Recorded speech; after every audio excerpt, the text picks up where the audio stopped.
ശബ്ദമില്ലാത്തവർക്ക് ശബ്ദം നൽകുന്ന നൂതന നാടകങ്ങൾക്കും സാഹിത്യത്തിനുമാണ് 2021 സാഹിത്യ നോബൽ പുരസ്കാരം ലഭിച്ചത്.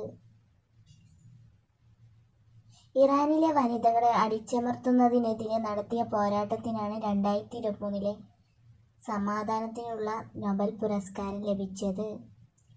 സ്ത്രീകളുടെ തൊഴിൽ വിപണന ഫലങ്ങളെക്കുറിച്ചുള്ള പഠനങ്ങൾക്കും വിലയിരുത്തലുകൾക്കുമാണ് 2023 സാമ്പത്തിക നോബൽ പുരസ്കാരം ലഭിച്ചത്. കോവിഡ്-19 ഫലപ്രദമായ mRNA വാക്സിനുകൾ വികസിപ്പിച്ചതിനാണ് 2023 വൈദ്യശാസ്ത്ര നോബൽ പുരസ്കാരം ലഭിച്ചത്. പ്രകാശത്തിന്റെ സൂക്ഷ്മസ്പന്ദനങ്ങൾ സൃഷ്ടിക്കാൻ സഹായിക്കുന്ന പരീക്ഷണങ്ങൾക്കായിട്ടാണ് 2023 ഭൗതികശാസ്ത്ര നോബൽ പുരസ്കാരം ലഭിച്ചത്. ക്വാണ്ടം ഡോട്ടുകൾ കണ്ടെത്തി വികസിപ്പിച്ചതിനാലാണ് 2023 രസതന്ത്ര നോബൽ പുരസ്കാരം ലഭിച്ചത്. Thank you.